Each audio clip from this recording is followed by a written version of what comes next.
So, y'all probably know how I like my peppermint snuff and all that. You can't get that in Canada anymore.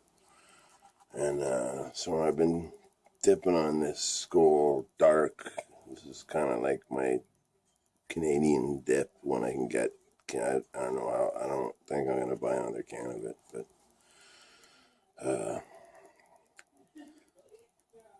it's kind of sweet. I liked it at first, but it's getting a little too sweet.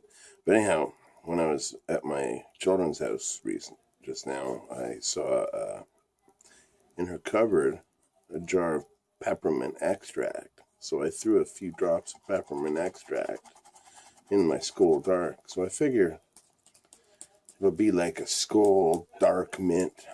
You know what I mean? All these companies in the States are having these dark mint snuffs, and I've never tried any of them, but I don't know. It smells like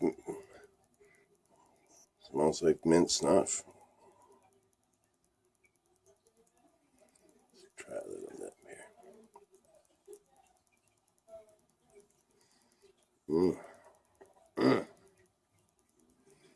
I really juiced it up, but it didn't add like water or nothing to it. It's all like propylene glycol or some shit, you know. But yeah. Tastes kind of like Skull mint. You know what I mean?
Swear to God, man, Hillary, the shoehorn was built for this guitar to be its slide counterpart.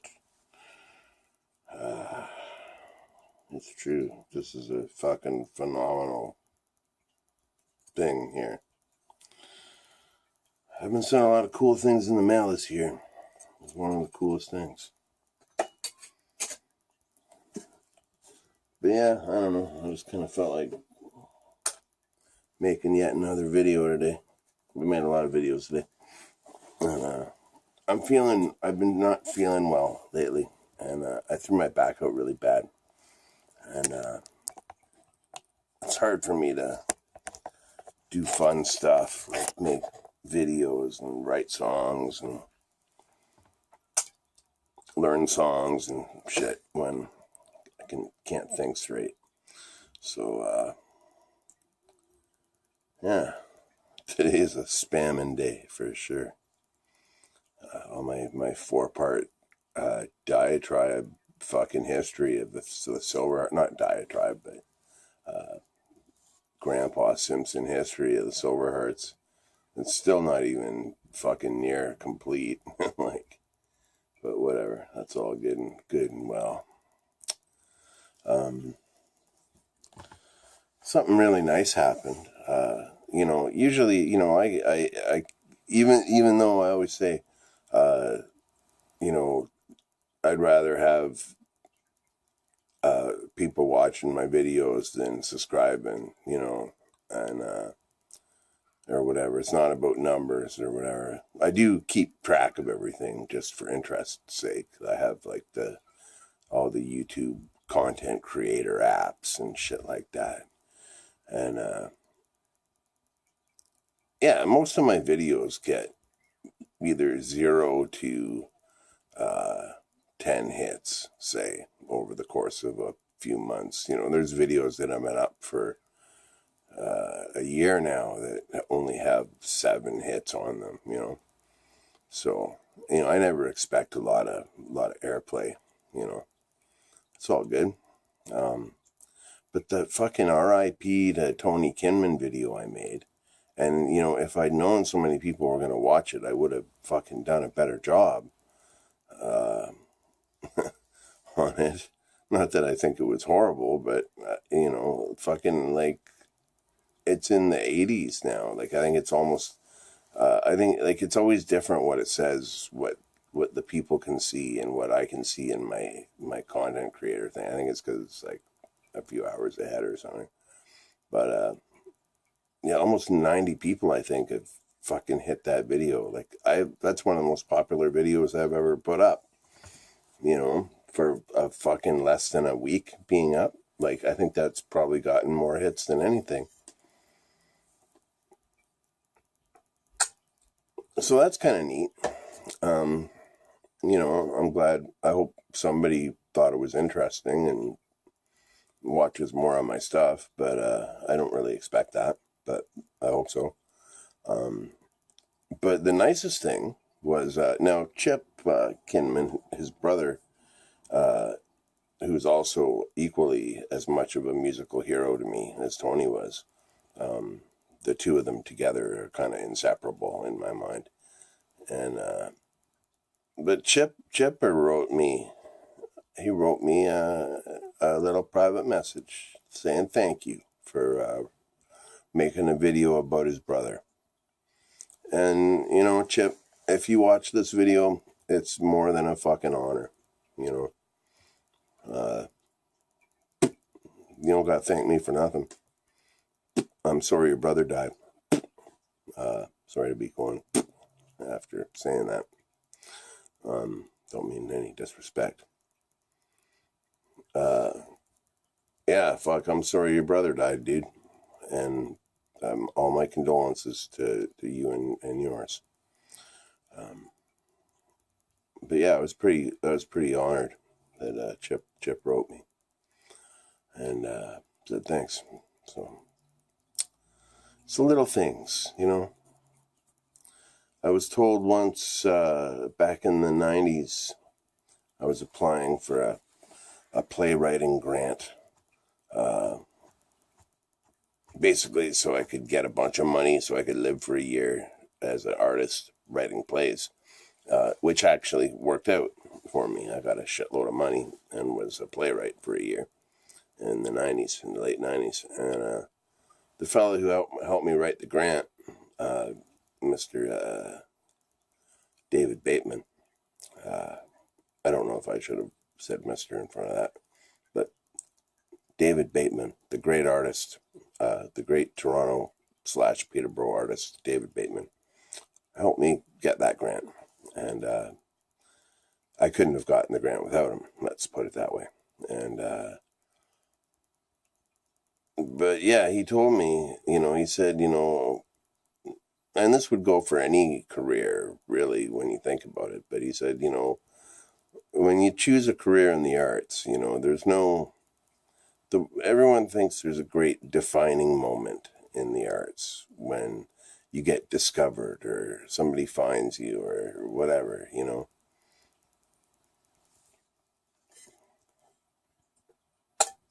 That doesn't happen, you know. That's pretty rare that happens. But he said, you know, artistic career is made up of a million tiny little moments that, you know, in a few years' time will mean the world to you, you know. And he's right. He was right, you know. That's what I've come to find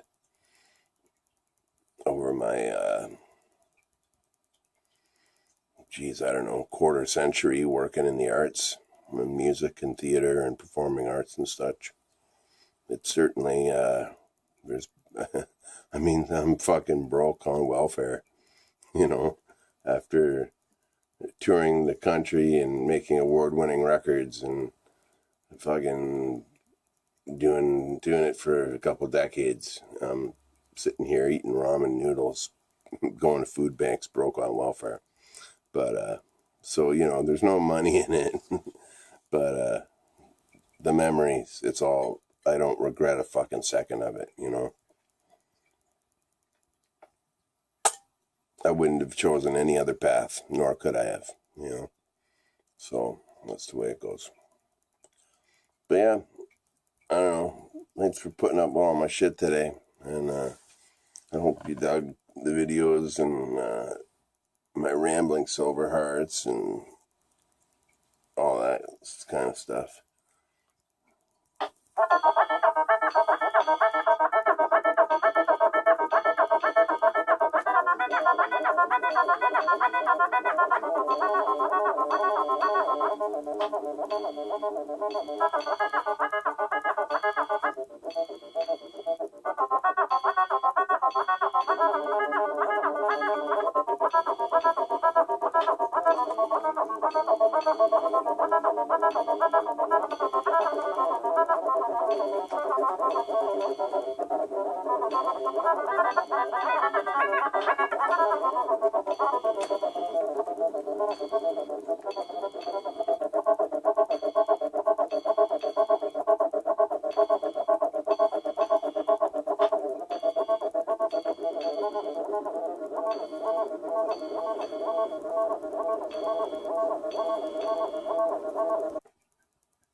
Be well. Stay free, everybody.